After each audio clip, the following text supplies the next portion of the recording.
everyone, Oli here, and this is my review of The Claws of Axos, the third story of the 8th season of classic Doctor Who, starring John Pertwee as the third Doctor. The Claws of Axos is the 57th story overall. It's 4 episodes long and is written by, for the first time ever, Bob Baker and Dave Martin. They are the creators of the popular robot dog K9, and they also write other stories in the 1970s, mainly in the Tom Baker era. Of The Claws of Axos is as follows. When a damaged spaceship containing beautiful humanoid creatures called Axons lands on Earth, the Doctor, Joe, and Eunice are sent to investigate. In return for their help, the Axons offer the gift of Axonite, which could end world famine. It all appears too good to be true, so what secrets are the Axons hiding on board their ship? And why is the Doctor's old enemy the Master involved? So that is the plot of The Claws of Axos. So in my opinion, The Claws of Axos, I would say that The Claws of Axos is the first of 2 disappointing stories in the Pertwee era for me personally. Although the second disappointing story is actually not a good story at all, due to plot reasons, but The Claws of Axos does actually have some redeeming qualities. I think the production of the story was actually decent. I like the Axon spaceship. It looked very trippy and felt planety than other spaceships that we've seen. The script of this story was actually rather good, and it saves the story from actually being utter rubbish. And we had some good bits of dialogue, such as the line from the Doctor, "England for the English," from when he was having a disagreement over Chin, when Chin actually wanted to use the Axonite for Great Britain only, not just the whole world. The visuals were stunning, while some of it anyway was impressive. Such as the Axons when they captured the Doctor and Joe, and when the Axons were actually aging Joe to death, and they were pretty much transitioning Katie Manning with another old actress and seeing her age. That was rather cool and quite scary as well. And also when the Axons, when they got a hold of Bill Miner, they were using some sort of thing on him. I can't really remember what it was, but I think they were processing with him or something like that. But yeah, that was a pretty cool effect as well. And visually, the Axons, they looked really good. Well, the gold and white version, and the big scary ones, they were okay, but they looked more silly than menacing. The Axon's costume was actually, well, this big spaghetti one was actually used used again in the 4th Doctor story, The Seeds of Doom, and that was actually more menacing than you actually see in The Claws of Axos, because that one, I think they were called crinoids, and we actually, with the result of some body horror, and I think we actually see like the crinoid actually go over like one of the mansions as well. And that was a pretty cool effect in that story, but I'll get to that much later when I actually get to Tom Baker era in season 13. So the direction by Michael Ferguson was iffy, to say the least. He tried, but clearly wasn't fantastic, and I think he could have done a better job in my opinion.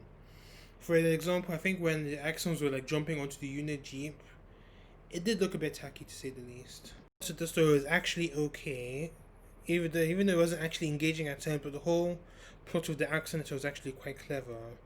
And I think the reason the plot wasn't actually as engaging because of the execution, and I think it was rather disappointing, considering the fact that The Claws of Axos is one of the more popular Doctor Master stories, and this is also the first story that the Master isn't entirely villainous, and he actually does help out, try and help the Doctor and the Brigadier out in some bits and pieces. But it was a nice change for the Master, and I liked how it was factored into the plot. So on to the acting, I would say it's decent. It was obviously not the best acting, but it's far from being the worst acting.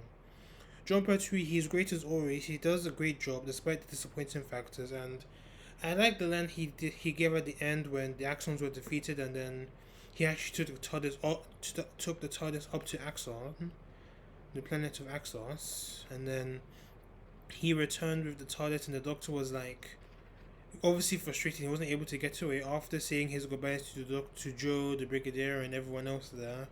The Doctor was like, "It seems that I'm sort of galactic yo-yo." I mean, John Pertwee, he's actually, I mean, even his frustrations, it does come off as comedic, and that's what John Pertwee is very good at doing, because I think he was actually a comedic actor before heading into Doctor Who, and it worked really well, to say the least, during his era. And Katie Manning, brilliant as always, but she doesn't actually have a whole lot to do. Yeah, but I like the episode 1 cliffhanger when she saw an axon coming from the wall and she gave a very weak scream.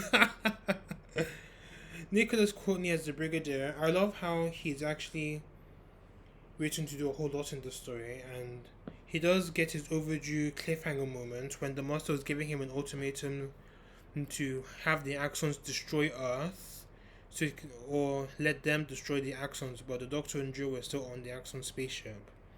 I mean, that was quite good to say the least, and unfortunately, I can't really say the same for Benton and Yates, because their roles are very limited and it caused them not to really stand out. And I even forgot they were actually in the story as well. And of course, you have Roger Delgado as the Master. He's not actually the villain of this story throughout most of it, anyways. But I do think he does his best here, considering that he's not actually the main villain for most of the story. But it does actually feel that the Master was actually forced into the plot, because he doesn't actually show up until towards like the last few minutes of episode 1, or was it beginning of episode 2? I'm not even quite entirely sure, but he did feel quite forced. Even Bob Baker said himself that he didn't really like how the Master was fit into the plot, and it really showed, because he was just there, and he was, considering the fact he wasn't entirely villainous.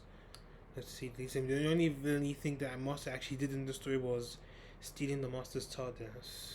Sorry, the Doctor's TARDIS. So on to the side characters. With the exception of Bill Miner, who I thought was a decent character, they're all not very memorable. But I think the other character, Chin, he was okay, but his character is rather interesting because of anti-UN views, and him being a 40 unit was quite good as well, but he was ruined by how the story actually progressed.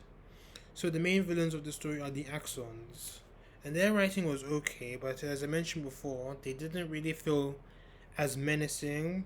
They just rather look like killer spaghetti monsters jumping on jeeps, so running amok all over the place. And it's also said that the Axons are space vampires or something like that, but I don't see anything that's remotely vampiric about them, considering the fact that the Claws of Axos was actually called the Vampires from Space, and even on the DVD special features, or for the special edition anyways, I'm not sure about the standard edition, and I think they have like an excerpt of episode 1 for the filming one, and it actually has the title Vampires from Space, to the Vampires from Space, and there wasn't anything remotely vampiric about the Axons, and I didn't really like it, considering the fact I actually like vampires. But I did like their gold mask and the gold white and gold bodysuit look. They looked rather cool. I did mention most of the main issues I have with the story, plus other issues as well, with other boring stories of Doctor Who, and that reason is pacing. It was very slow for my liking, and it did pick up a bit at times, but towards the end, but it didn't really work for me. And aside from the stunning visuals we saw, we also had some very bad visuals, such as when the Axons were experimenting on that frog, when they were growing it and shrinking it, and then I think the frog wasn't actually sitting on the rock, and I think another feature, I think one of the Axons' masks was actually deflated, and it looked very off.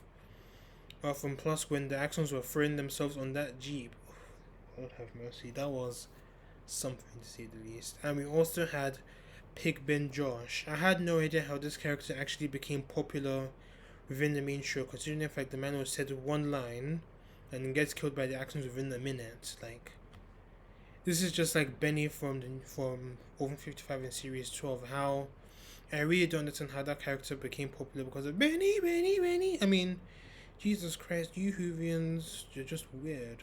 Coming from a Whovian myself.